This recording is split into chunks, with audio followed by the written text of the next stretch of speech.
So this is a 2016 Ford F150, and the customer was saying sometimes my tailgate just won't unlock at all. It's just all screwed up. Well, there's two things going on here. This lock assembly was freezing up on this truck, and if your assembly looks like this, if you pull these T25s off the back and it looks like this, the part number that you need for your lock is an HC3Z 9943170 Charlie. That's this assembly here. There's a harness you got to unclip here. You got to unclip it underneath. You got to pull your step out. If you have a step, you'll have to pull it out. There's two 10 mils here that you'll have to take off, the two nuts. They look like this. If you don't have a step and it's just a flat back, you'll be able to access this with a 1/4 inch drive extension from here, and you'll be able to pop the handle down. Now the tops have two studs that come through like so, but the bottoms hook. Some of them have little snap tabs. Either way, you got to pull from the top and you got to pivot the handle forward and out and pivot it away. The bottoms will snap in some of them, and then some of them will rotate in like these. These have little rotate hooks. Either way, if you pull the handle and then pull forward and kind of down some, the whole assembly will end up popping out. Undo the harness from your back here, your camera and stuff like that, and then you're going to have to start unhooking the harness from everything inside here. You see, I did a temporary overlay for the circuit going to the actual lock assembly, and it was the old harness. It was intermittently working. You can see the tape and stuff on it. It's got a couple wires taped in right here.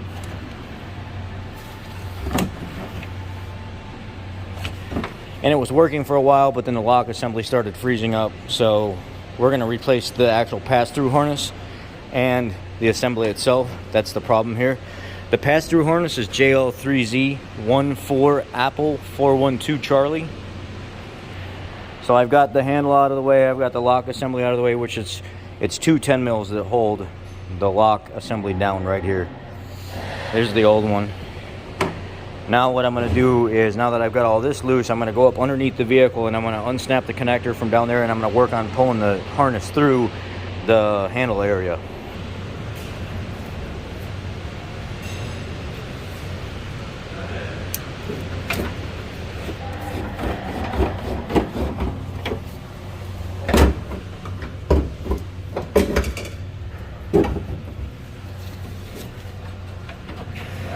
Okay, so there's a plastic connector in the inside of the pivot point that needs to come undone before that'll come out of there. So I'm going to go back up top and I'll show you where it's at. Oh, that's right.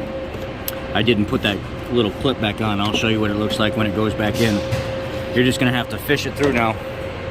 Pull on this end and feed through in the center with two hands. I need to use two hands. I'll be back.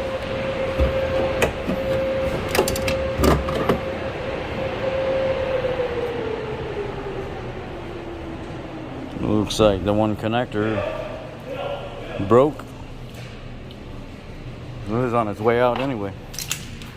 So there's that junk. And open this other box and pull the harness out of here. The new harness is out. What you'll do is you'll come back through the handle area here and you'll start feeding it down that channel. Now you'll have to be careful, because once that starts to pass through down there, there's going to be a little, see that clip right there? That's going to go in the end of the tailgate. I'll show you when I get it pushed through. Now, get this out of here. Go ahead and plug this back in. Make sure there's no corrosion inside this connector. There was some corrosion in here. This is the #1 problem. This harness is the #2 problem. The corrosion inside this connector is the #1 problem. So I cleaned the corrosion stuff out of it last time the customer was in here and it started working.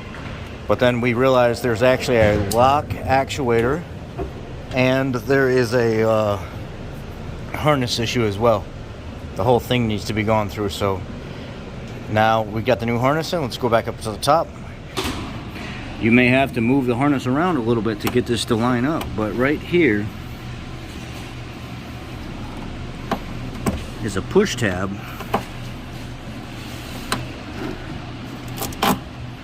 It goes into that hole. That's where that harness sits, just like so. This here go there.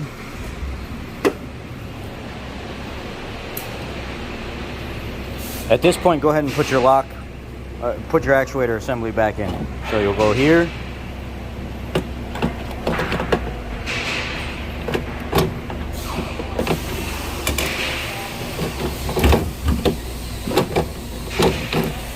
Like so.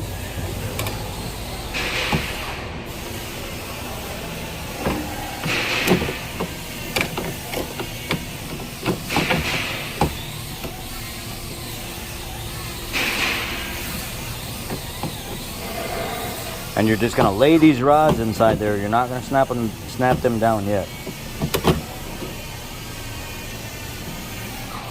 You can try to take a little slack out. If you want to tighten them up a little bit, you can just pull them a hair. But what I would do is just lay them in there just like they lay. And clip it. Here. Take just that little bit of slack up out of it. Put it down.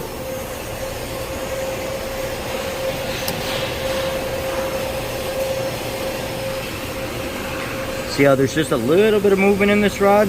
That means there's a little bit of play in that linkage on the end. So what I do is I go like this. You know what? I'm going to leave it alone just the way it is, because you don't want to pull on it too much. It doesn't seem like there's that much play. What I'm looking for is inside and out this way. And it's just a little bit, so we'll leave it. We'll leave it exactly where it is, and we'll try it out once we get it. And then when you put your handle in, your handle's going to snap into this one here.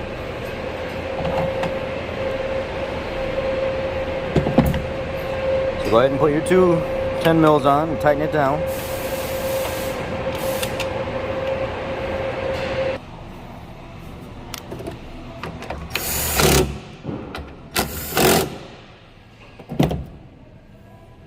Now you'll feed this longer part back through as it goes to your lock assembly.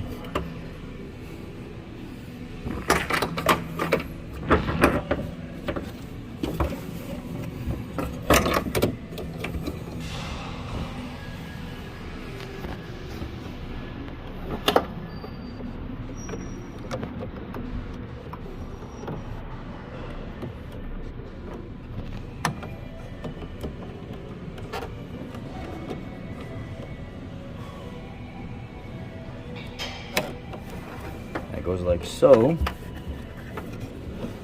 and this is over there.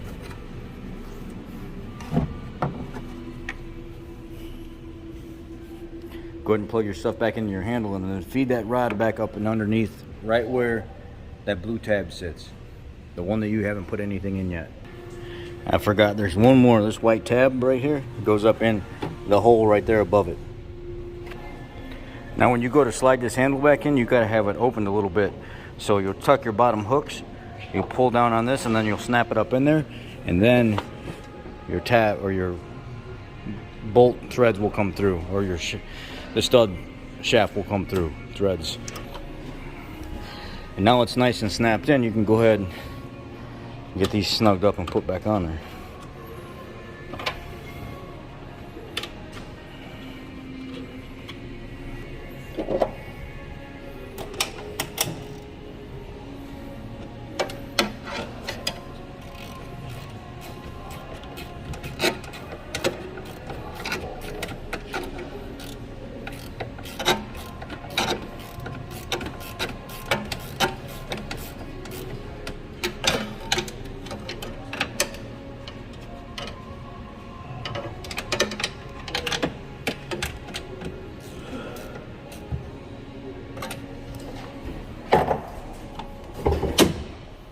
Go ahead and close that at that point. Now you'll take this and slide it up where it belongs right here.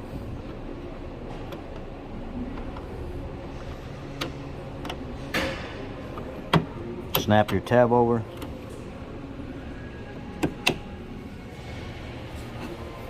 Give it a little pull.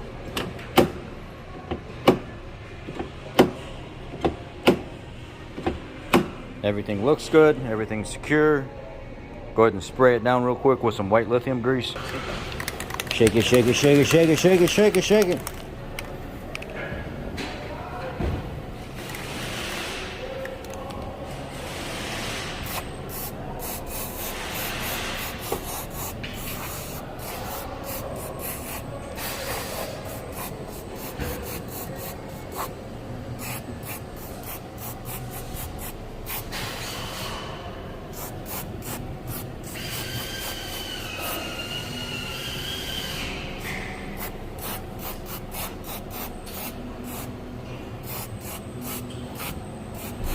Wipe off any excess, put everything back together, and try it out. All right, so here we are. It's working. So here we go. Listen, lock it. Done. Unlock it. Done and done. Return to the customer. That's the 3 spots for your tailgate. Number 1, 2, and 3 problem. Number 1 is the connector. Number 2 is the harness, and number 3 is the actual actuator lock assembly in the tailgate. If you got the push button stuff, it's pretty much the same exact way that I just showed you, except now you got push button. And if you have a step, this is the way you do it with a step. If you don't have a step, then you don't have to pull the step out to access the 2 10 mil bolts that go inside it. It's all the same thing. So once you see this, you'll be able to do any of them. It's super easy. Nothing hard about this job at all. The only pain in the butt part is actually fishing the harness through the tailgate. Sometimes it'll keep getting stuck, getting stuck, getting stuck. So when I pull the old harness out that's on the floor down there, I'll clip that little black connector that goes in between the tailgate pivot point. I'll just snap that thing. I'll just take a pair of side cutters and cut that piece of plastic out of there and fish that through so it's not catching everything as I'm pulling it out. But anyway, that's it. That's whenever the tailgate won't open on your F-150. This covers everything from all years and models and all that stuff. So there may be some part number changes on what you need based on years, but this is the basics of everything that goes on with this tailgate. There should be no questions after this. I just gave you everything you need. Y'all be blessed. Take care. I just got some bad news from my mom that my uncle died yesterday morning, and they were just able to get a hold of me. So I may be out for a few days. Anyway, I may have to run down and be with my father for a couple days because my birth father is one. I'll tell you this. I'll tell you guys the story another time. He's not doing very good right now with my uncle passing away. So say a prayer for my Uncle John and my father, James Valentine. So I appreciate y'all.